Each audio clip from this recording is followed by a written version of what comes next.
5-3-2 or a 3-5-2 or really any variation of a 5 at the back system when out of possession is starting to make a comeback in modern football. But why is this? Well, it's because in 2024 the majority of top sides now like to use a variation of a 5-man front line when they have possession in the middle third, either in a 3-2-5 like Pep Guardiola's Manchester City or a 2-3-5 like Postecoglou's Tottenham. And so the benefit of using a 5 at the back system compared with a 4 at the back is pretty simple. It allows you to go man for man with the opposition's front line and your back line, giving you an extra player in a deeper part of the pitch, which can be incredibly important when defending in the middle third. See, when using a 4 at the back against a 5-man front line, the 2 wide players holding the width and a centre forward between the 2 centre backs, with 2 players sitting in the half space, the opposition has a natural overload higher up the pitch, and this can cause specific issues when the ball is circulated out wide, and your fullback on that side has to shift his position towards the flank, as with both your centre backs lightly occupied by 2 of the 3 opposition players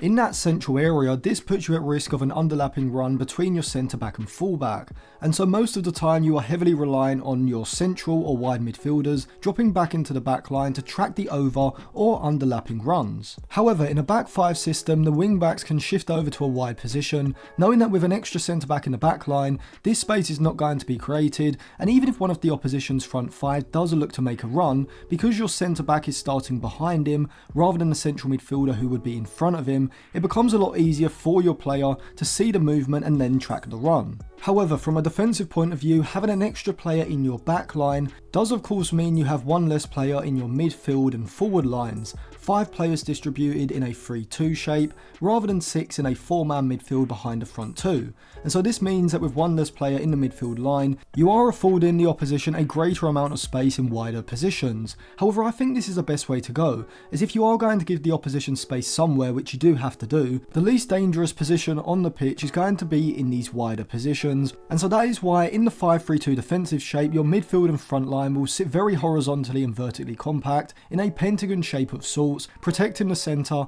and cutting passing lanes into players between the lines, which is exactly the sort of defensive setup that we see from Simone Inzaghi's Inter Milan. Lautaro Martinez and Marcus Thuram, the front 2, will sit behind the ball, close to the midfield 3 behind them, congesting the centre of the pitch. When the ball is shifted out wide, if it is in a high position on the flank, the wing backs, either DeMarco on the left or one of Dumfries or Darmian on the right, can shift out with the wide centre back behind them on their inside, shifting across to fill that space that they've vacated. If the ball is shifted into a deeper position on the flank, into one of the opposition's fullbacks, it's a task of the wide central midfielders Barella and Mkhitaryan, either side of Calhanoglu, to shuttle over conservatively, being sure not to race over too quickly and open up that space centrally between them and Calhanoglu on their inside. You can of course press high in this system, moving to more of a 3-5-2 defensive shape, with the wingbacks pushing high up the pitch in the opposition's build-up phase. However, sides that do use a 5-3-2 such as Inter Milan and Atletico Madrid do tend to drop back a lot quicker into their defensive shape in the middle third,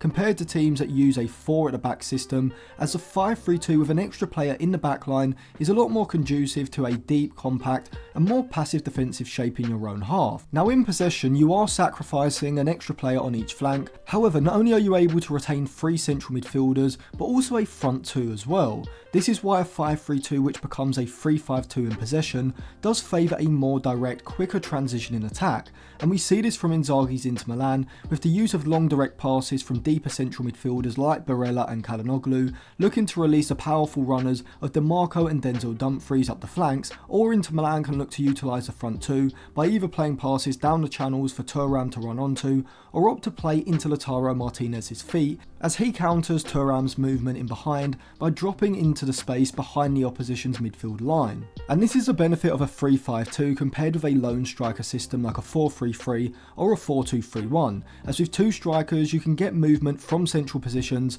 both in behind and in front of the opposition's back line. And if you do want to see a more in-depth analysis of Lautaro Martinez specifically, check out our analysis video on him, it will be linked in the description. However, sides like Inter Milan are also able able to incorporate a more patient possession approach at times as well, enabling them to sustain control in matches, and the free centre-backs naturally gives your side that wide base to circulate the ball around the opposition's front line, with the midfield three also giving you sufficient numbers in central positions against the opposition's midfield, especially if they are using a 4-4-2 defensive shape. Because the wing-backs are often starting from deeper positions on the flanks compared to conventional wingers, this does allow for overloads on the flanks at times in those deeper areas, with the wide centre-back central midfielder looking to create triangles in order to string a sequence of passes together to release a wing-back running down the channel, wherefrom he can look to progress the ball into the final third. From here, when in the final third, the obvious benefit of a 3-5-2 is that you're able to get two natural strikers inside of the box rather than just one, and with the strikers the majority of the time having better movement and finishing inside of the box compared to wide and central attacking midfielders. If you are then able to utilise the flanks and get into crossing positions with the wing backs, this can enable you to create more chances inside of the box, and with the quality of players like Lautaro Martinez and Marcus Thuram, you can finish those chances as well. So thank you for watching. If you want a tactical explanation of the 4-4-2, that will also be linked in the description, and make sure you subscribe to the channel and click the bell so you do get notified when our videos come out.